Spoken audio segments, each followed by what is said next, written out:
Welcome to our dumb show where we talk about dumb things. We've got cards. Sometimes they mean things. This means we like it. This means we don't. And if you don't know that by now, you can be confused for 6 more weeks. Yeah, I was about to say, if you are this far into here, I don't know what you're doing. Guys, let's talk about how far we are into Chio's School Road here in episode 8, in which Yuki goes to school wearing a track outfit that shows off a lot of skin, embarrassing Chio and Manana. Then, Chio uses mad parkour skills to get to a rooftop. Finally, we get the story of how Hall Monitor-chan became a Hall Monitor. So, this first part felt like an excuse for a hentai artist to draw underage girls in compromising positions. It felt weird and gross. A little bit. But at the same time, there were a lot of good jokes in here, so I'm kind of in this weird place of like, I know what you're doing, and that makes us uncomfortable, but I like the jokes you're putting in here related to it. I feel like this guy is like just wants to draw sexy girls in funny situations, but he chose high school, and that's like, oh. And not like high school, but let's get real. They're drawn like 26-year-old fashion models. It's like, no, these girls look their age. Yeah. That didn't bother me that much. It didn't bother me that much, if only because I have seen the tracksuits that some girls wear. That's what they wear. And in there, wow. Yeah, it was less the outfit itself, because that, like, yeah, that's a relatable situation. Like, they chose some angles, though. Yeah, but the camera work was there like, hey, but we know what you want to see, so here it is. We are all Mineta. Except I didn't feel like I was Mineta here. I feel like I actually was like, no though. But no, I here's the thing. Like, if your stomach for this is like steel iron, or help me if you have a taste for it, then you're gonna find this first bit utterly hilarious. Because I laughed a lot, because I'm like, Same. Yep. Just, I love how she has and this is a very Japanese thing, but it's still very relatable, because I've done it once in a while, like going to the store and stuff. It's my plan. I didn't want to go to the local store, so I went to the one a little bit further away, but I wasn't dressed for it plan, and I'm like, that's okay. Yeah, that's good. Yeah, see, that's the weird thing, too, because then we go into the second part, which had all the makings of, oh my god, panty shots everywhere, and it's all crazy. And it was super tasteful. Like, they used the threat of a panty shot for good comedic effect, like building up tension, but at no point was there ever the camera just all up in there with that gross shit. And it's one of those, like, that was great. What if the whole show were like this, though? And I just didn't have to worry. I didn't have to be constantly, like, bracing myself for the cringe, and could just relax and enjoy it. And I know not everybody has that experience. I know plenty of people are already relaxed when they're watching it. I know that's largely just a me thing. It still bugs me. It affects my enjoyment, even of the good bits. Yeah, look, it is not just a you thing. I mean, it's a me thing. I mean, I don't like seeing underage people put in sexual situations. I think that's natural. I think that's normal. But your ability to understand the cultural difference and still be able to relate to the jokes, that's what help balances it out. And again, if you're into that sort of thing, look, I'm the last person to judge you. I'm not going to touch that. These are drawn girls, fine, whatever. It's just not something I can get behind. For discussion, when did you guys start watching anime? Ooh, Oh, God, that's a good Like, when did you point. guys start seeing stuff like this happen in anime? What age were you? I feel like I didn't start seeing stuff like this until, like, the early 2000s. Like, I was already... I think a lot of How the old were you fans- then? 40? Yes. Okay. I was already a man. Because I think it's because I grew up with it that it's not weird to me at all, seeing, like, the age range of it. Because it blows past me. I don't think about it. Yeah. And I think that's the same issue that you have mostly, Kieran, right? Huh. Yeah. Just Yeah, curious. and like I was born and raised in the weeb shit. Like I feel like I saw this stuff when I was like 4 or 5 years old, to where that was normal. Like think that's just what I saw. I was like, oh yeah, I'm a kid. I understand what that's like. And then I just grew up with the same medium. But I also, having expressed concerns with it early on, maybe I just didn't pay attention as much in the first half because all I was doing was laughing. I didn't notice anything like skeezy. It was just, yeah, everyone's looking at her because because that's what they look like. It wasn't. I don't know. Maybe I'm. Well, weird. like, I only saw like 1 or 2 shots that were like, okay, you didn't need that shot in particular, but there were other shots that were supposed to be like, yeah, no, if you were a normal person, whether or not you find her attractive, you'd be looking at this girl because look at what she's wearing. Yeah. I think part of the problem too is that it is the very first shot of the episode is the possibly What with Chio? yeah. Oh yeah. Yeah, so that's like right up like the real bad actors in this situation are the ones who are skipping back 10 seconds to watch that over and over again. Yeah. And so it just put a bad taste in my mouth from jump. Yeah. No, and it has done that recently. Like in a lot of the past few episodes, it always opens with that. So I don't know. That being said, I've accepted that part of the show. Yeah. I've had to because I'm like, okay, there are parts in here that I legitimately enjoy that are actually funny, that are relatable, and I'd like to enjoy those parts. I just do wish that they kind of came without the stank. Yeah. There's just something you can't show your family, where you feel like I could if it didn't have that.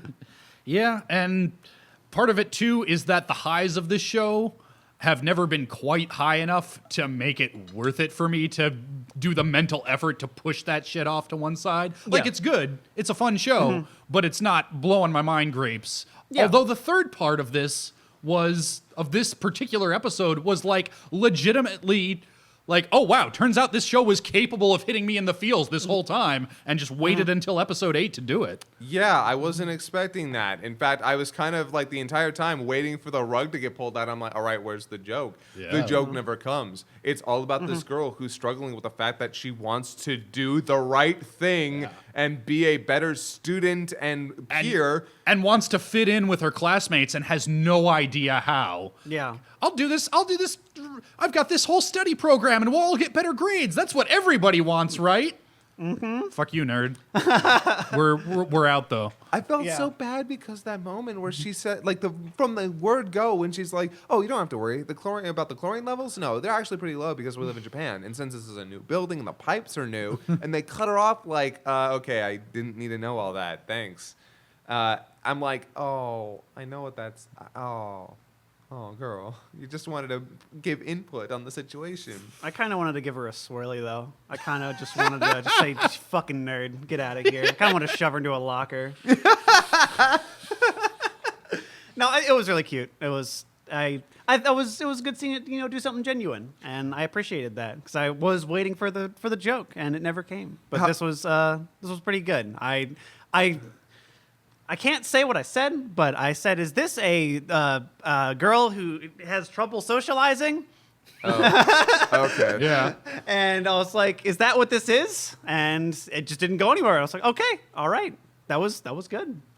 Also, remember the scene with the teacher.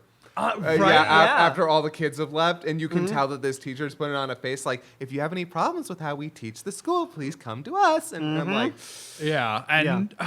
And and she clearly thought like, this is going to be the coolest thing that anybody's ever done. I'm going to get such a pat on the head. I'm going to get so many brownie points. And then to have it come not just from the students, but also like, no, I wasn't criticizing. I just wanted to help. Oh, Yep. yeah, it was heartbreaking. Yeah. And then to understand where her crush on the teacher with the Crocs comes from, that he was the one who sat her down like, okay, let me listen to what you've got. Yeah. "Can we talk about how much I love that guy?" Because he's barely in anything, but every time he's there, I'm like, "I love you." I have a crush on that guy. He might be my husbando by the end of the season because he's just a good teacher. He just wants. I like where he's like, "Why did you stop me?" Because you had that look on your face that you wanted me to stop you. I'm Yeah, like, that was good. I like that. And I feel like we kind of glossed over the second bit too. I feel like the second bit was really good. Yeah. And I loved her going to the top and saying, "Oh, the rare item was friendship." Like, that got me. I was like, okay, yeah. that's stupid. I appreciate it. Oh yeah, I laughed out loud at that because it was Yeah. just passed through Ernest and on into goofy again. Yeah. These girls are fucking spies. Oh, They're yeah. like, you have Manana getting all the way up to the rooftop on her own, or not Manana, you have Chio getting up to the rooftop on her own. You have Manana going up the stairs, seeing somebody there, and then coming up with a plan Yeah, instantly of like, Yep. I'm bringing lunch to my father. Yeah, Chio leveled acrobatics, Manana leveled deception. But here's the thing, Chio then pulls out Yeah. that stuff on the way back down, Yeah. like, oh, she's actually the youngest of 10. She's been having to cut back on food, and, well, she passed They're out. just improv masters. And Yeah. I appreciate seeing that done well. Because they're deceptive little kids. They Yeah. do this all the time. Yeah, of course they would. Little shit. I remember when I was a kid and I'd have to come up with elaborate I lines for know. doing my stuff. It was really cool too to see the return of super minor character, that guy from the previous Yeah, episode yeah. who was like the chubby jogger. Like, oh shit, he kept up with it. He's in shape. He's wearing a suit. Yeah. Like, The minor continuity in this show is appreciated, I Yeah. gotta admit. I like continuity because it does feel like the world changes and moves on instead of just kind of repeats itself every episode. Yeah. yeah, So- this is exactly the kind of continuity that I like too. Where if you just jumped in at this episode, you wouldn't be lost. But it gives you just enough of these little breadcrumbs that if you are watching in order, it's just a fun callback. Like, Yeah. oh yeah, cool, thanks. I think you said something prescient though, that like your enjoyment of this show will ride on if you can handle its bullshit, for lack of a better word.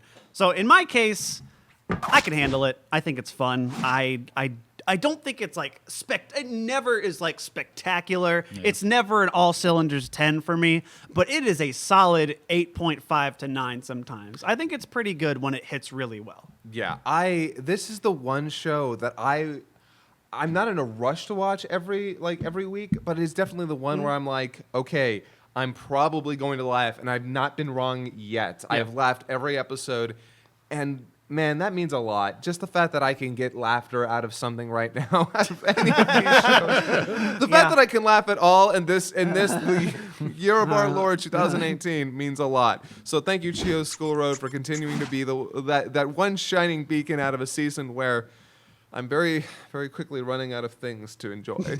Yeah. If the show's highs were consistently this high, if every episode it's like, yeah, okay, power through the bullshit and this is what you're gonna get, then I'd be right there with you. As it is, this is as strong as the show has gotten, probably in 8 episodes. So I have no confidence that episode 9 will give me anything of this quality. So I'm kind of coming down on the other side of it. I'm ready to go. I would love it because that's a double fuck for the show. It's coming back next week, and that's fine because it might give me another episode like this, and if it does, great. I'm just not confident that it will. So if it were entirely up to me, I'd be ready to move on. But Yeah. that not being the case, that's fine. We can move on to Happy Sugar Life. Yes! Oh, Ben, what do you have to say about this episode? In episode 7, Creeper Teacher calls the police to investigate Pink Girl's apartment, and they arrive just as Pink Girl and Normal Girl do. Pink Girl's aunt is there, alive, but covered in bandages, and she is real weird and creepy. Turns out Pink Girl's residence of record is apartment 350 where her aunt lives, but she actually lives in apartment 1208 with Small Girl. And that's the like briefest possible. Some shit goes down in this show, and let's have people who actually give a shit talk about it. What a twist! So good. The fact that they open up with the fucking teacher giving the summary of, yeah, you dumb viewer, you think it's XYZ because you're so smart. You know everything that's up. And bam! I'm like, oh, you got me. You got me. What a good fucking bait and switch. And what? Yeah. Okay, so the entire time I've been like, that apartment is a nice apartment. Like, I can't Yeah, get around where'd- that. where'd you get But it? she's working so much. Why is she having so much time? Like, she cooks from home. Like, how is she having so much time saving her money that she's got to work overtime every Yeah. single day? Oh, you got 2 apartments. That makes sense. Her aunt? Oh my God, her Aunt skyrocketed, by the way, to maybe my favorite character this whole season. Like, just that one scene. Her eyes do so much work. The way she talks and how well she is fucking Anthony Hopkins all over this shit. She's there for 5 seconds and it feels like she's been there the whole time. I'm just like, you're amazing. I love you. I had no idea. I had no idea she was still like, because I remember, I was like, we don't know that she killed her. Yeah. We don't know. Yeah. We don't know how that went down or what happened. I thought she was probably dead, but I was also leaving it open because like that seems obvious. And this show is pretty good at why would you lead into it for so long? Yeah. So I was like, there's got to be something different. There's got to be something to throw it off. No, she's alive. She's living there in another apartment, and she is the creepiest fucking thing. I got so uncomfortable. I know. I was so like, oh, this show has made me feel levels of discomfort before that I've been like, why do I do this to myself? This was another level. I know beyond it Super transcended. Saiyan. Yeah, this transcended that. It was just like, why is it doing this? This exists. I've seen it. I have seen this on the internet. I know that this exists somewhere.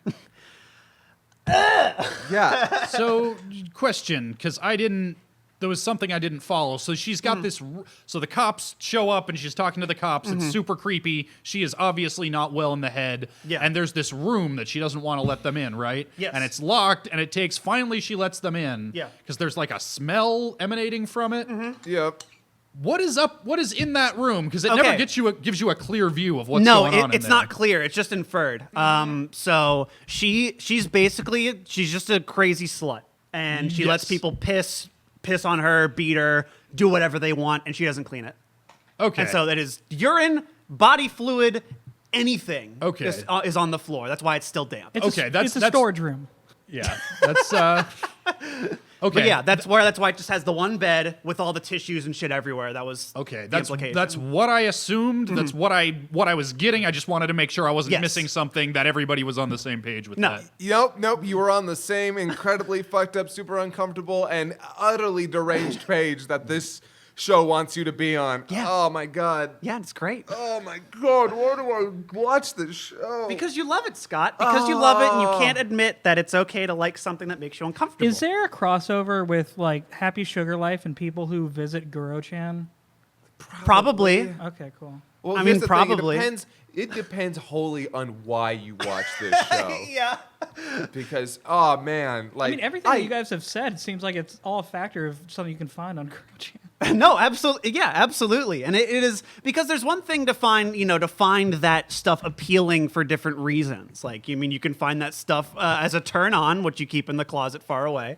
And that's one thing. But this is more looking at that's real fucking weird. This is how do we get a character like Sato who's so fucked up? And well, obviously she has her aunt that she lived with who is always had men over who would beat her and probably piss on her and shit in her mouth and all this other shit.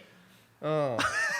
And I want to talk about that scene though after it's all over and they're walking and that was a really fucking just good scene. man, I was wondering what they were doing when she says, "You idiot! Of course I'm still your friend." yeah. But they do it in that weird filter, and then it immediately cuts back to her just standing there, unable to say anything. Yeah, And that I'm had like, me audibly go, yes! "Oh fuck, dude." This show is like, seriously, for as much as you want to say the show is a meme, like I'm not fooling around when I say it is really compelling what it's doing with anxiety. For me, as someone that has it, I love how they visually depict anxiety. That's what it's like. Like, oh, I could just say that, right?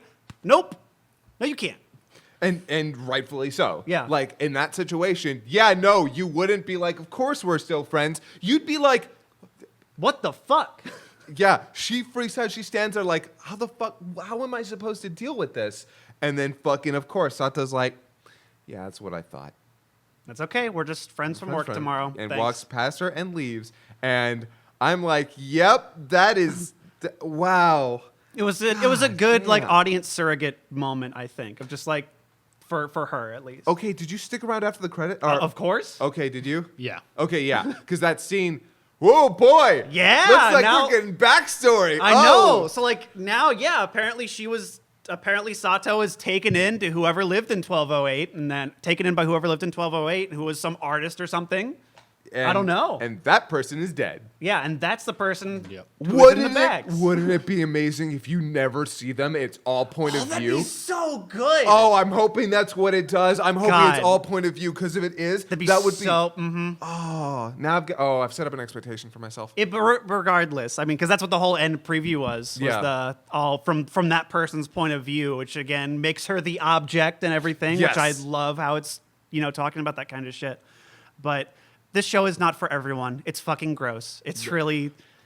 It is not for everybody. And you said I can't admit why I watch. I've admitted it before, and I'll admit it again. It's just there's a part of me that still feels dirty. I'm not gonna not feel dirty for like watching this show. But then again, I know people watch horror films for people get dismembered and destroyed. I love the Saw movies. Yeah, there's no reason not to watch the Saw movies unless there's this part of you that is distinctly. Yeah, I want to see somebody's have to chop their own arm off. Yeah, and then eat it. It is supposed to make you uncomfortable and scared and frightened because you're supposed to be like, oh shit, what would I do in that situation? Yeah, that's what the Saw films exist for, and that's why. Like, you would not watch Midnight Murder Train if you weren't in there for like, I want to see how gross and disgusting. No, it's a lot of the grindhouse shit. Yeah, Like, it is. The point is it's the action level of extremities of just constantly pushing shit, and I haven't seen that done so well for me in an anime in a while. I was expecting this to be real, like, I was expecting this to be the bad kind of try hard, edgy shit that I. You mean don't like Angels of Death? Yes. Exactly. Whereas this one is just has careened off the highway and is now going down, but at least someone is in the driver's seat and they have an idea of where they're going. You know Angels of Death, the episode that I killed it on, the one I was like, this needs to die, the one with the light? Mm-hmm. Yeah, that got an A on an Anime News Network. Anime News Network is a really good, reputable source that has never had any bad opinions. I like their encyclopedia well enough. Yeah. If you're not watching it, you're probably not going to like it. If you are watching it, and you know who you are, you guys fucking love it. You know exactly what's good. Scott, I love you. Look, this episode in particular was very strong. And if it took one more episode of like dip before dropping this twist, I think it would have been running thin. But it needed to do this. Yeah, oh man. I remember like last week we're like, is Yuki gonna die? Yeah. Is she gonna die? But then I was like, I was thinking to myself, no, that seems like that's too early. Too early. Would they do that? Yeah. And then they do this, and I'm like, that is just insane. And they did such a good job at covering it up until this point. Yeah. This is the best episode that this show has had so far. I agree. It tells a story. It's based on character. It effectively creates tension. It effectively creates an expectation and then subverts it. If the show were this all the way down, I would probably be right there with you. Yeah. But it took us 6 episodes of exactly that surface level bullshit, edgelord garbage, and just badly done in a lot of cases too, where, I can't give this show an eggplant. No, and you know what? Again, I've always been on the point of like, if this show is not for you, it is not for you. And this is not for you. Well, that's the thing. If the show were if the show were consistently of this high quality, then it would still be uncomfortable because that's what it's going for. But it would have some merit. This is the first time that I've seen the least glimmer of merit out of this garbage. So, like, while fully agreeing with you guys with everything that this episode did right, I'm in no hurry to watch the next episode. I have no faith that it will maintain this level of quality. I'm glad it gave me one actually good 22-minute episode out of the suffering I've had to endure, but that is not nearly enough. And that's fair. And I will agree with you that this is also the best episode so far. And not only that, it is, structurally, like, you're right. This is, in terms of more of telling a story and all the setup and payoff, this does a very good job at all of that. It's one of the reasons this episode is the best. It's just the stuff before it was hitting a niche and hitting a certain note that he and I are just like, we're here for that note. And it was doing its job well enough for us. You know what Ben's hiding in his other apartment? It's an eggplant. Hey, I showed with Planet With. I will give that eggplant when it's earned. You know what? That is... We were just talking about how impressive that was earlier. Yep. But we'll get to Planet With a little later. Right now, we're talking about Banana Fish. In episode 8, mobsters kidnap Max's family to lure Ash and Max away from the group so they can kidnap AG. I always get it wrong. AG. Yeah. Actually, I always get it right, and I'm just never confident that I'm getting it right. Mobsters kidnap Max's family to lure Ash and Max away from the group so they can kidnap AG so they can use him to lure Ash to New York, only then they decide to just kidnap him right there. Fuck this show. Oh, wait. Did they use that to lure him to New York? They said, yeah, we're going to tell. That's why they left the guy behind, to give him the message, hey, come to New York to rescue Yes. AG. Yep. Only then they just kidnap him right there. What the fuck? What the fuck even is this show anymore? Well, I know that it was oh god, what's the name of the American boss? Goldzien's? Goldzien. Yeah. That was Goldzien's men. I'm not sure. Like No, 'cause- this was the same dude in both scenes. Oh, it was. Yeah, the same creepy porn stash dude. No, yeah, the guy who was, it's a Chinese dude Yeah. who then was working for Goldzien because the Chinese dudes are working with him now. Yeah. That was the big twist. So now Yeah. they did all that, said, okay, we're going to get AG and lure him to make sure you tell Ash to come to China. That's what you tell him. Yeah, to Chinatown in New York. Come back to New York to rescue your friend. Oh, never mind. We're going to kidnap you right here. I mean, I know they stole AG for a couple of reasons. One, to use him as a test subject, and two, to punish Ash, which, you know, is effective all on its own. Sure. If I they, mean, they can get test subjects anywhere. well, yeah, but I mean, Goldzien even talks about the fact that he's taken a liking to AG. I guess. But he just wants to fuck over Ash. That's his whole point. Yeah, He just wants to make him suffer as long as possible. And that's the more important part. But I don't know. It's again, I'm gonna fucking knife this show. Like I don't like it. I stopped liking it a couple episodes ago. Oh, also, I'm going to mention it as an afterthought because Lord knows the show did. Max's wife got raped. We're not They- going to do anything with it. We're not going to justify it as a plot point. We're just going to drop it out there and not treat it as though it matters. Yeah, they never say it outright, but it's implied by a lot of the dialogue. Yeah, it's a Yeah, question mark. I guess it is. It's a Yeah. question mark for a while, and then it's pretty much confirmed by the end of the episode. Yeah, it's, yeah. We're not going to use it to inform character or motivation.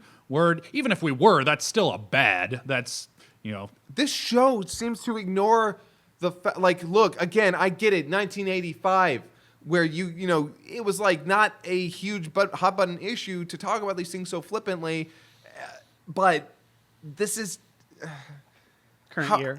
Current year, yes. yeah. You're welcome. But you've got to be a little bit more self-aware when you're writing these things of like, is this going to come off as really gross and tactless nowadays? And yeah, it does. It comes off as like really kind of just Especially because it's the sort of plot point that could easily have just been written away in the adaptation. yeah. It's not like, well, this kind of sucks, but it was written in a different time and it's a central part of the plot, so we're going to deal with it as best we can. It's pointless. Get rid of it. Yeah. It's I don't think I'm as hard on the show as you two are. I think everything you're saying is valid. I think there's so many missteps when it comes to just narrative things it is not doing properly or doing well. I think it's fine. I think this is just doing just enough to be okay in my eyes. I guess I also have never been one to really hate a continuity thing. Like, why? Logically, they said they would do X but did Y. Why is that a problem? Like, I totally agree. Like, yeah, they fucking kidnapped him anyway. That isn't like a deal breaker for me, but I understand it. I totally get it. Yeah, and it wouldn't be a deal breaker for me either if it were doing everything else right and yeah. that was the only stumbling block. Exactly. And this show so far hasn't demonstrated or done anything magnificent to fill in the gaps that there are. I guess I can't really aptly defend what I like about it because there isn't a lot that I think is there that can't be criticized. It absolutely has problems. Of course it's like fucking up all this shit. It is from another time, and I guess I know that, and so I can just put myself back then and go, okay, this is basically 85. I can put that there. But I don't know. I think even doing that, it probably wasn't that good back then either. it was very popular. Like the reason that this is getting this adaptation and it looks so good and is given so much care is because Banana Fish was actually a very popular manga back in 1985. It won a lot of awards. I mean, it's not like it's a total garbage fire devoid of all talent or artistic merit. It's a beautiful show, and a lot of that comes from the character designs, which I'm assuming are ripped straight from the manga. They changed a lot. Yeah, no, Really? Yeah, no, Ash it barely- looks pretty dated, actually, looking back at it. Ash looks more like Max in the manga. Huh. Yeah, it's weird. Yeah, they definitely changed things for this adaptation, and I like it. Oh yeah, no, I think it goes a long way to kind of, well, in a certain way, because they made Ash way prettier. Because the idea was like, no, he's gonna be pretty. He's gonna have this pretty face, and where the original, he looks more like a 1980s teenager. Yeah. Like he's got a rounder nose and like more square face. Yeah. He doesn't have the very effeminate like chin that he has now and Yeah. stuff like that. He was very, very thin in this one. Again, he looks like Max. Yeah. So yeah, they went out of their way to make the characters look prettier, which I think actually worked against it. I think trying to make them like, oh, super sexy and pretty kind of took away from the actual like kind of more street level perspective that they wanted to take. It's kind of weird. I don't know. It's not. I'm just gonna. I'll do my daily. This show isn't good. It's fine for me. I feel like depending on which person is grading your SAT essay, this could be a 2 or a 3. And because I am the one scoring it, I'm okay to bump it to a 3 and say that, yeah, you get a pass. You're doing fine. I see what you're doing. And there's enough put into the production end for me to find something enjoyable. The soundtrack and the actual movement of things on a screen are so fucking good that I can overlook a lot of narrative pitfalls. God help me, if this were like a music video, a bunch of this stuff, like its music yeah. is so good, its animation is so good, it looks and sounds fantastic, but everything else about it, from the script to the storytelling to the plot points, everything about it just leaves me so either bored or mad. And I don't know what to do with that, because there are parts where I'm like, that's legitimately interesting, and then it either ends or is thrown out the window or subverted to something that I don't like. Max and his kid is something I'm more interested in Max and his kid than I am with Ash and Eiji. Yeah. Why do I want to see more about Max and his life and him getting better and less about Ash getting what he wants? I mean, I do want to see Ash get what he wants, but I don't like the road they're taking to it, because it just feels more exploitative and completely ignorant of how it's supposed to handle these. Again, why did Max's wife need to be raped? It didn't add anything. It's just, oh yeah, and since these are bad guys, they raped his wife. Also, all the stuff with the banana fish is dumb. I don't like the. I don't. Yeah, I agree. There was a whole bunch of plot there that I didn't even touch on because who cares? Yeah. Oh, the banana fish is a drug that makes you 100% susceptible to hypnosis. Okay. It's a guaranteed bad trip. That's scary. Bad trip. I love him saying bad trip. Yeah, that sequence was cool visually. Yeah, And story-wise, did just nothing for me. So and that's like, I get it. yeah, and like it feels like it's one of those things where we're saying the same things. It's just we're weighting Yeah. the importance of different aspects differently, and that's fine. And I know that there are people out here who really like this show. And if and maybe it's just because, I don't know, maybe some of the people haven't seen a lot of crime dramas. Maybe this is all kind of original and new. And if it is, cool. You know what? If this is more original and new to you, if you're not jaded and old like the rest of us, then yeah, maybe you're totally into this. Maybe this is hitting all those right notes and getting you invested. But or if it is just enough to keep you going, that it is just that pretty, that the soundtrack's just that good, like that doesn't make you wrong. yeah. Yeah. Thanks, Ben. I appreciate it. Well, trust me, I'll tell you when you're wrong. I know. Yeah, there's no like, you know, when it comes to the opinions on things, when I say this is a bad show, I don't need to bookend it with, in my opinion. That's No, obvious. of course. And anybody who ever tells you, well, that's just your opinion, they're not trying to have a real debate with No. you. They just want you. They're trying to undercut you. You don't need to say, in my opinion, if it's an argument about something subjective. That's ridiculous. Wait, objective? Subjective? Subjective. Yeah, subjective. You're Because right. obviously it's just your opinion.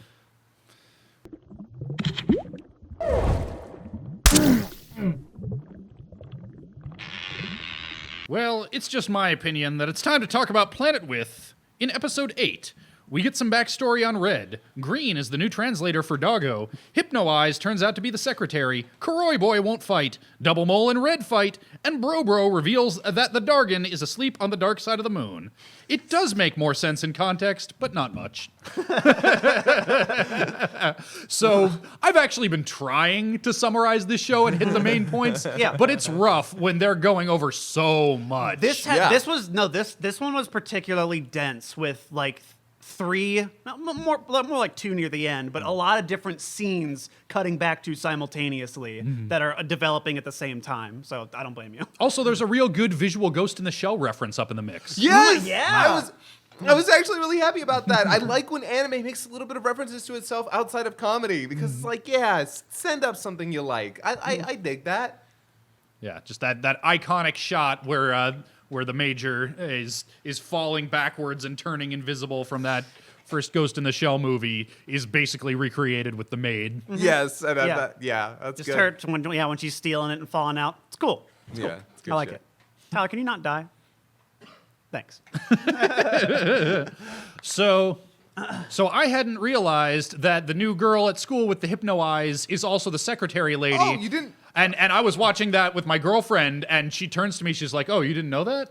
Oh, yeah. And I didn't know that. okay, and yeah, once I didn't pick it up. once it was revealed, like, oh yeah, I mean, they do have the exact same color hair. Yeah. Like, there are some obvious resemblances, but I did like the way that the show did it, where this is the point where it becomes relevant. They show it to you in such a way.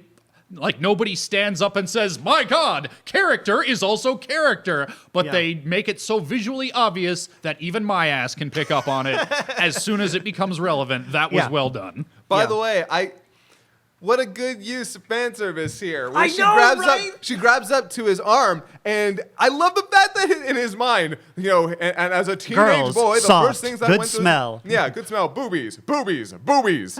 But wait, there's something wrong about these boobies. And I'm like, yes! I could just hear a fucking SpongeBob ass narrator going, "Oh no! But these boobs are a little too high. They're hitting on the shoulder when they're actually at the elbow. These are illusionary boobies. Illusionary boobies! Even enough to make a young boy like this cling to reality." Literally, and grab. Yeah, and he grabs her. It's a nice visual thing. I'm like, yes. That was a very cute scene. I will say that I'm not entirely sure what the point of having this character disguise herself was, unless she's just that thirsty for underage dick. Oh, well, the idea, like, remember, She's fucking up their interaction. yeah, she's trying to get them over to his side. So the one narrative failing I will say here is that while this was really amusing, it only lasts for 2 episodes and kind of goes nowhere. Yeah. Where she infiltrates the class to try and hypnotize. Yeah, hypnotize. Hypnotize him into controlling him to work for them because they're like, hey, we want you to do what we want. And it doesn't work. Yeah, I guess that does make sense. It's just, like you say, not enough is done with it to particularly justify it, especially in something that by this point, by episode 8, is so loaded down with plot. I feel like anywhere that you can streamline that a little, it's appreciated.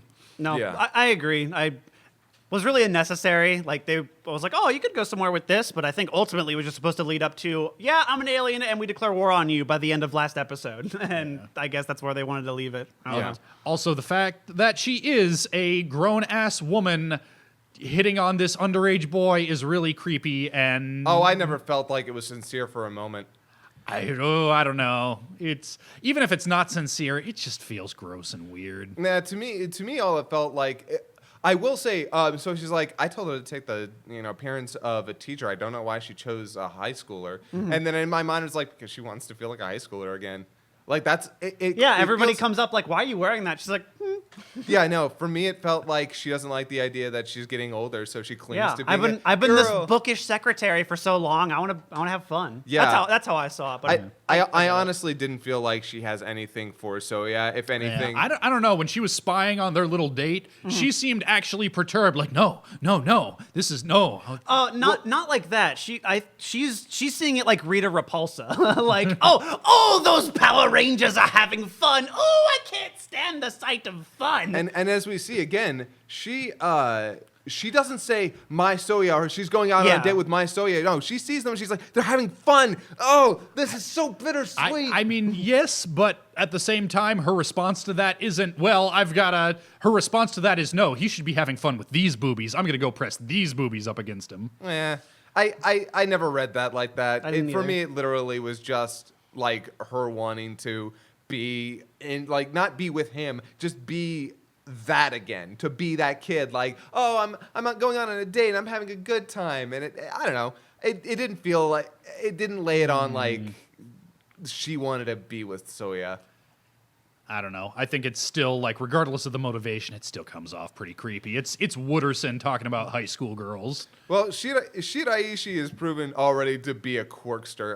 I didn't expect that either. Yeah. Because early on I was like, oh, you seem kind of boring. But no, the last couple of episodes have actually made her quirkier and weirder, and I'm actually all about that. I 'cause- like her so far, and I also I'm gonna move on from that. Talk about them having the hot spring in the spaceship. I loved that. It was like, come on, let's get naked. Let's Can just we hang just, out. can we just talk about how Redhead, what was her name? Benika. Yeah, Benika. It was like, fun. Yeah, all right, I'll do it. And then, of course, she's no problem just being like, okay, yeah. And I'm like, Benika, you are so awesome. Yeah. Like, because it's definitely an excuse for fan service. I'm gonna, Yeah. sure. But also, it's just a great way to handle her character where it's like, I don't give a shit. And I'm like, cool, I believe it. I believe that you actually don't give a shit. I believe that you are, like, when she goes, like, when she gets the weapon, she's like, you aliens take too fucking long with this. I'm going to go out there and I'm going to get it done. And then the moment she goes up against a friend of hers, her ally, Yeah. she's like, you really do make a better hero. And it's like, yeah, and you make a bad traitor. Because if you actually believed in this, I'd have had to work for it. And she's like, fuck. I'm like, yes. No, and I want to talk a bit about the flashback with her, because I think that was the most prescient thing that more goes in line with what this show is trying to acknowledge. As I've been calling it anti-Gurren Lagann, because what this is doing is calling into question the benefit of power and the thrill of it. And she talks about how she was with her friend who was a detective, and they're chasing down this kid who ran away, did something, and then this kid ends up shooting her friend who was the detective, and he dies from it. And when questioned, the kid just says, well, when I had the gun, I was invincible. I felt like I was in a dream and I could do anything I wanted. And that, I feel like that's such a common through line through a good real life parallel to why people act out in this sort of way, is because they feel powerless and they want to exercise this. And when they have a weapon, that suddenly, this is how I make my dreams a reality. This is where I can exercise control. I don't want to get political because I don't want to. I know this episode but- happened as soon as that happened too. Yeah, no, this is prescient. Yeah. And it's good. Like, so at first I didn't like the fact that they did this flashback, because it shows you what they already implied earlier. They show you what they said. What's wrong with taking a gun away from a child? Yeah. And then Same thing. then it actually happens. But it is a great way to explain what they're trying to go for. And actually having the kids say, when I had the gun, yeah, I felt powerful. I'm like, you know what? I'll excuse the fact that you showed us something they already said, Well, because it is a good follow-up. well, and they carry on from that story, because what is the problem with taking a kid away from the gun? Because then you're the one holding a gun. And that's what she's going through in this episode. Yeah. I've still got this gun. Yep. What do I do now? Now Yep. I'm the one who has this tremendous responsibility Yep. that I don't feel capable of handling. Yeah. Okay, yeah. So we have a good explanation of what the pacifist versus the SEAL. Yeah, SEAL which I wants, think, that was more. SEAL wants to take the power away fully, like just seal them up and stop their progress, while pacifist wants to say, here, we'll show you how. That's what pacifist wants to do. It's like, we'll show you how to use this for good.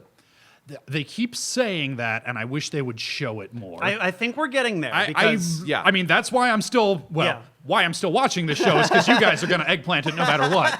But it's why I'm trying to get invested in it, trying to pay attention, trying to see what's there, because it feels. I don't know if they're actually doing it or if that's just what I want so bad that I'm reading it into it, because so far what that's been is, well, we put vegetarian food in front of you. No, and I don't think that's what they're leaving with, because what I loved was that in this episode, which is a notable contrast to other shows like Ava, like Gurren Lagann, like Gundam, like every mecha show that has the somber after war scene of kid with weapon doesn't want to fight anymore. What the fuck? Why don't you want to fight? Get in the thing. Get in the robot. That's the whole meme there. Whereas in this context, Sensei and I'm blanking on her name were like, look at that. That's good. He didn't want to fight. Okay, cool. And then the classmate friend, I'm blanking on her name again, but she was just like, hey, come with me. We're gonna run. He's not gonna fight. And that's like okay, that's what pacifists would do, and they're encouraging that. So I see a through line here with what I believe they're going to do, and that is being consistently played out. That, they're not going to fight. They're doing something else. What that else is, I don't know yet, but they haven't fought. So At least after that. So an interesting point here is that you have Benika who comes in with a weapon and she's like, I'm going to seal everybody. I'm going to do this. Then you have, and I wish I could remember his name now, but you have Red Ranger. Torai? Torai? Yeah. I think it's Torai. You have Red Ranger come in and he's all like, no, I'm not going to let you do this. And he chooses to go out there and fight the evil. And this is, I think, one of the messages it's trying to instill. When you are called to action to defend you and your people, then yes, you have to fight. But going out there and starting fights, wanting to fight because you want to fight is a bad idea. You should fight to protect. You should fight for good reasons. Because I'm going to be frank with you. War happens. You cannot stop it unless somehow you've gotten to this place where everybody is on the same page. Because you have people who have contrasting opinions and wants and needs, and sooner or later, communication is going to break down somehow, and you're going to have conflict. Now, whether or not that conflict escalates to war, you never know. But there will be conflict at the very least. And sometimes it will be violent, and sometimes you'll have to protect yourself. So I think the message here is you should only use violence as a way of defense, not to hurt people, not for the sake of hurting people. And so I think that's what Soya has to come to terms with. Because at the end of the episode, he's like, I got what I needed. I got my revenge. And now he's hollow. Yeah. Now he's hollow. He has nothing. He realized that the revenge didn't bring back his brother. It didn't bring back his friends. It didn't bring back his world. Yeah, but I mean, the question then is, so we can't eliminate violence, so maybe he's not the one doing it, Kuroi's not the one doing it, but somebody still takes up that, well, then I'm going to be the one to fight. Yeah, which is what happened this episode, yeah. Yeah, so that still leaves that. It also leaves, I was going somewhere with this, just the addictiveness of violence, because we've got all these different factions out there who would all tell you, well, I don't want to be fighting, but there's a line in there. It's one of those lines that seemed important, so I wrote it down. The Generalissimo doesn't want to win without fighting. This person who's all about taking guns away from children, but he still wants a fight. Interesting. Yeah. So we've got these people who start out with the best of intentions who wind up becoming the warmongers, and how do you handle that? He doesn't. Yeah. Well, he doesn't want to be responsible for putting. He was like, no, I should have to earn this. I you guys need to fight back, right? And well, it's very interesting. It's. Yeah, because what he's trying to incite, because it's talking about how how the power corrupts, like even with the best intentions, that taking it away will lead to like police state kind of shit. But then it becomes, now what? What do the pacifists do? Which has been the big question mark. Yeah. I haven't seen an answer. I don't know what a fucking answer is. That'd be great. I don't know if this show is going to have an answer or a solution for fucking violence of humanity. Like, that's huge. Yeah, it's impossible to sit down and say, this is what you do in a violent conflict. Yeah, and it may sound like I'm asking for that because, of course I would like that. Great. I don't think it has to give me those answers in a neat little bow for this to be successful at what it sets out to do. I'm just trying to figure out where the question marks still are, where I am interested to see them explored. Yeah, which I think everything you're concerned with is is correct. You're supposed to be at this point. I think you're on the show's wavelength. Like, you're supposed to be having questions where you are. One of the things that this show did, which was very risky, and I don't think it did it as well as it could have, was set up an expectation and then subvert it. Because the idea was, yes, there are aliens attacking the planet, and there are only a few people who can save it. These psychics who use these mecha weapons to fight the aliens. Oh, but there's this one third party who is now attacking both sides. What's this about? And as it turns out, it's all a commentary on war and why people fight it. And it's like, ooh, okay. So you set up a very basic idea, and then you've subverted it over time. And I liked the messages it was sending and the ideas that it was exploring well enough to keep with it. You had to be dragged here. you had to be dragged to this point. And I'm glad you were, but I think it's a little telling that you had to be dragged here. Well, in large part because, as of episode 7 and 8, I'm enough on the show's wavelength to pick up on a lot of what it's putting down. But a lot of the storytelling is really convoluted in a way that I feel is pretty unnecessary. I think that's something that I appreciate because it is doing what isn't conventional. It is saying to me, you already know this show. You've seen this show a million times because I have, and so we don't need to tell you who these people are. We don't need to tell you who this is. We're just gonna get right to the part that's really interesting that I want to say something about. And if we were getting right to that part, but we spent 6 episodes where the maid was just a maid, just every anime maid ever was boring and flat and stock, and then we got a little bit of her backstory, and then she became interesting. Yeah. Could we have just skipped straight to that, please, and not have to suffer through 6 episodes of hot anime garbage? And see, that's why I said that you had to be dragged in there, where I was picking up on what it was putting down, because what it did for me was that it showed me these moments of brilliance. The illusion scenes. I picked up on what those were. Pardon me. I picked up on what those were doing very early on. Yeah. And those gave me glimpses of wait, what are you trying to tell me? What are you trying to do? I want to see what you're doing. And it occasionally would give me some interesting moments, some funny moments, like with Sensei trying to peek up the skirt and these little moments where his expectations keep getting subverted. And I'm like, okay, if you're entertaining enough and you've got these promises, and it took episodes to pay off for me too. I mean, we are now getting into what the meat of what this wants to be, and that was a risky endeavor. So that's why I gotta agree with you. It could have done better. I think it could have definitely done better with its first core of communicating what it was trying to do.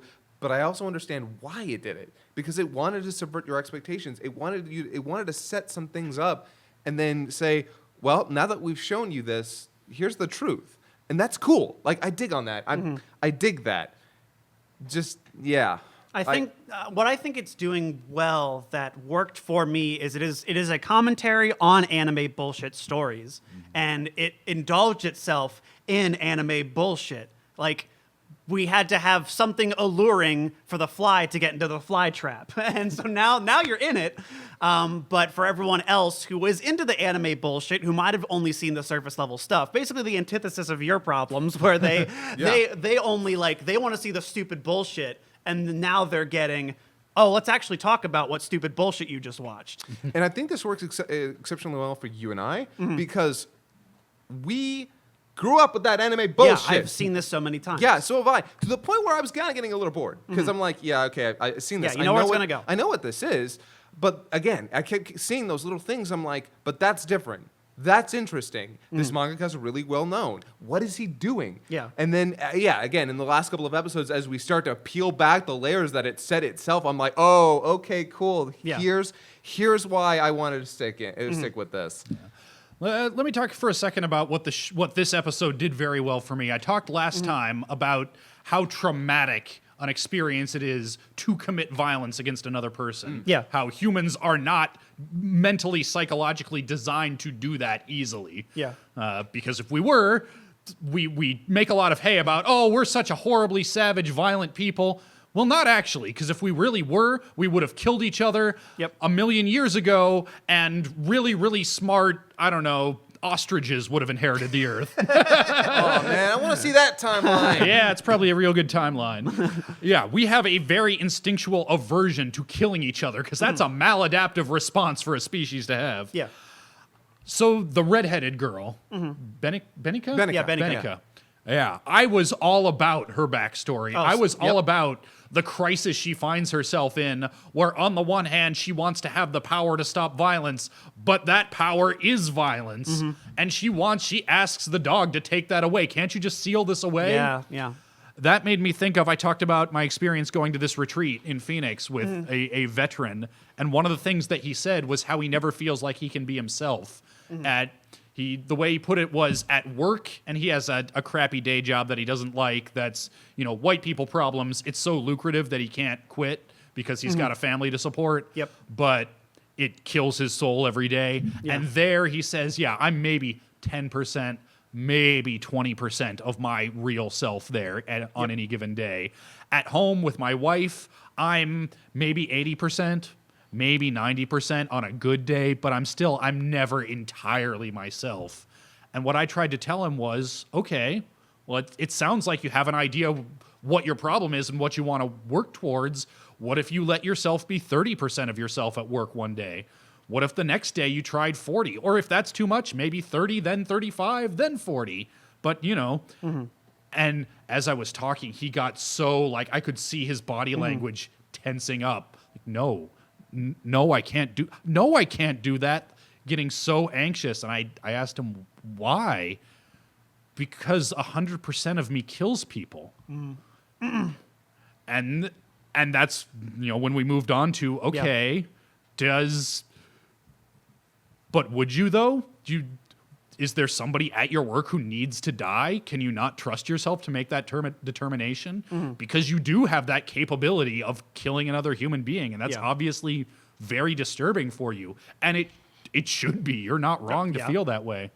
And I just kept on thinking back to that conversation over and over as she's talking about, no, I need to be sealed. I need to be kept contained. I'm not safe. Yeah. I worried about whether this show was capable of handling that in a way that such a hard subject matter deserves to be handled with that care. Yeah. And as of this 8th episode, I am less worried about that.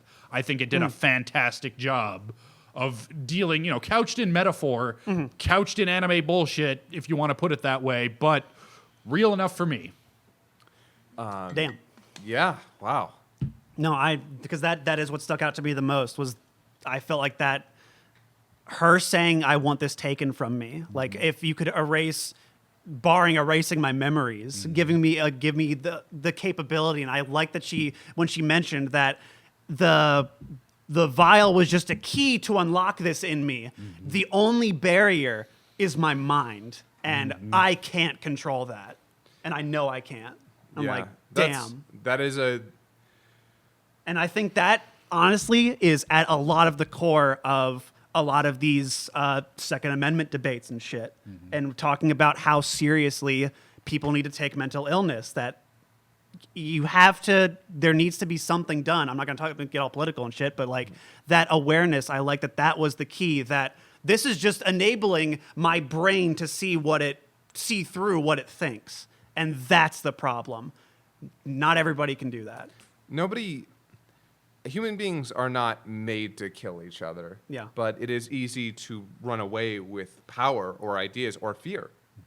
We are instinctively meant to defend ourselves, and sometimes that drive to defend ourselves is not just encompassed by immediate threat, but the existential threat, by the threat of the alien, by the threat of the other. Of the other.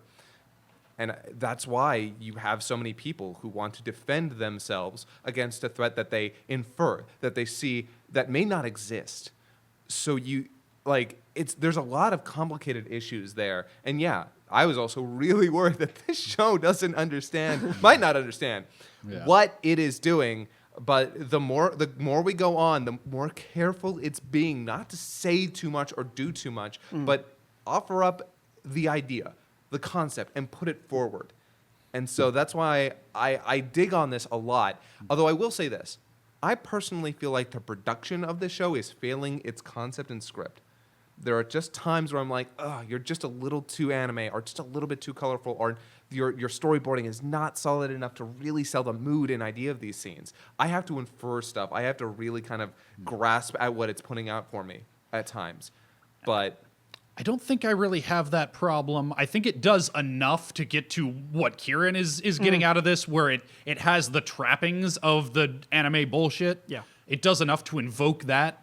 The fact that a lot of the action scenes are honestly kind of bad doesn't really bother me, just because that's not why I'm here. If I want really good action scenes, I can get them any number of other places. Yeah. And I want to say it was Roger Ebert, but that might just be the first movie critic name that comes to my mind. But I remember hearing somewhere that it's hard, if not impossible, to make an actual anti-war movie, because no matter how hard you rail against the violence, that spectacle is still what the audience is here to see. Yeah. I think that's a trap that this show is in danger of falling into, because it still does have that spectacle.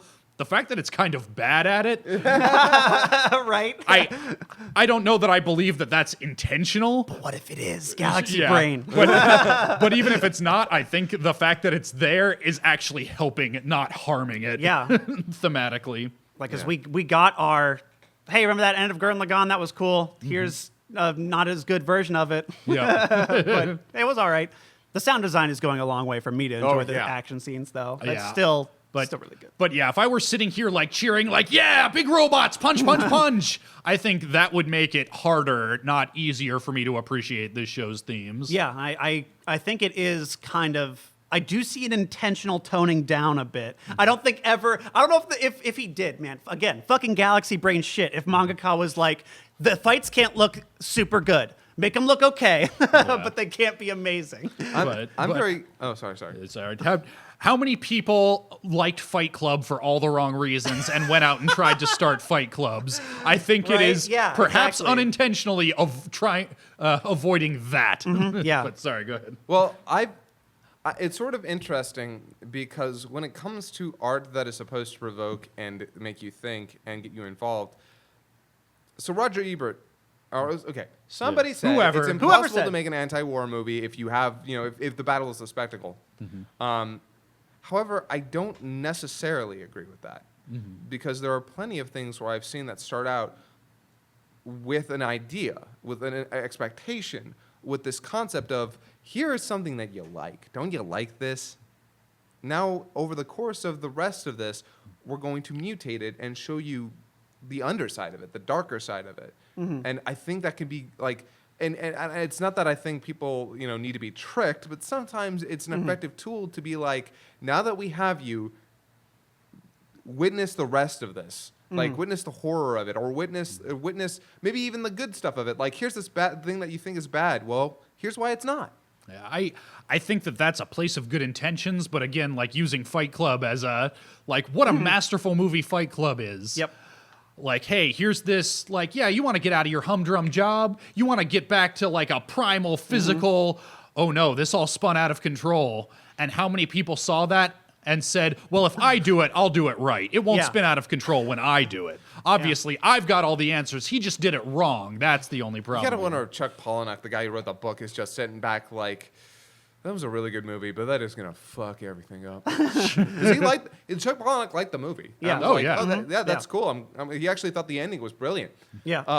But yeah, the book does ill communicate such a such a message of I should go out and do this. No, the book is much better at communicating like, no, this is the breakdown of a man. This is Yeah, the you get a lot more of the cerebral stuff, which I think the movie shows in the best. well, the movie shows it really well. Unfortunately, like some people said with Wolf of Wall Street, it glorifies a lot of it. And like, hey, look at this lifestyle, look at this freedom that this guy has. And Yeah. it's like that's what human beings often want. It's freedom. Yep. It's freedom to do what they want. And if you don't accurately and immediately communicate the downfall of those avenues toward freedom, then you might have just encouraged people to go do that.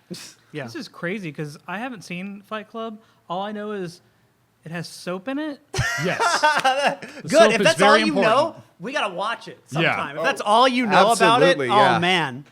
I'm glad we didn't Chat- say anything else. Chat, shut the fuck up right now, okay? Yeah, do not spoil Fight Club. It's super good. If Tyler has managed to properly cordon himself off from pop culture, that in the year of our Lord, current year, he has not had Fight Club spoiled for him, we will watch Fight Club tonight if you are Is that free. the one that has warriors come out and Yes. Okay. Yep, that's the one. I know he has bottles on his fingers. Yeah, no, that's exactly. Yep, it. That's all you need to know. Speaking of books, which we haven't been for like 15 minutes, but I Sure. did want to, I've looked it up real quick here. A lot of these ideas that I have about war and post-traumatic, a lot of these, I want to give proper credit where credit is due. I read a book a number of years back called On Killing, the Psychological Cost of Learning to Kill in War and Society. It is a fascinating read, and if anybody out there is interested in these ideas, I highly recommend it. It's by a veteran himself who did, turns out historical wars not as deadly as you would think. Like the Romans, the Greeks, a lot of those were basically big football games where everybody would get their swords and spears and shields together and just kind of bump up against each other until one side broke ranks and retreated. It's not that people didn't die. Of course people died, but that wasn't the point. The point was to break the enemy, not to kill them. And it wasn't actually, because we have this instinctual, and it chronicles up through like the Revolutionary War, the Civil War, the number of people who would intentionally shoot to kill was under 10%. Okay, interesting. Soldiers would swap stories about like getting one over on the officers. Like, I just sort of fired up in the air and pretended, and I high five. Scare them away. I don't give a shit about states' rights or slavery or whatever this is. I don't want to kill people. I was conscripted. Yeah. Conscripted. Yeah. Fuck those guys. I'm going to fake it until my term of service is up and I'm out of this nonsense. Yeah. It wasn't until Vietnam that they actually developed training techniques to desensitize the instinctual human aversion to killing. That's so fucked up. I was just gonna bring up the like they commonly talk about the Christmas Day treaty or whatever. Where like in World War II and just hey, it's Christmas. Fuck it, let's get together because we're not, we're stuck in the fucking mud and we could just share and have a good time instead of fighting because the guys with the suits tell us to. Yeah, because we've got more in common with each other than these assholes who are ordering us to kill each other. Yep. And it was in Vietnam, at least in America, that there's a reason why it was post-Vietnam that we invented the word post-traumatic stress disorder. Gotcha. Because they, instead of using abstract targets like you would use for archery practice, they started using realistic human targets. Oh, gotcha. Okay. They started learning how to systematically break down that aversion, and so a lot more people were actually killing other humans up close and personal where they could see it, and then coming home with this horrible trauma, because also back when guns were not as accurate, even when you saw people dying, there was some plausible deniability. Well, there were 50 of us shooting. Yeah. Somebody killed that guy. I don't know if it was me. I can disassociate myself from this. Yeah.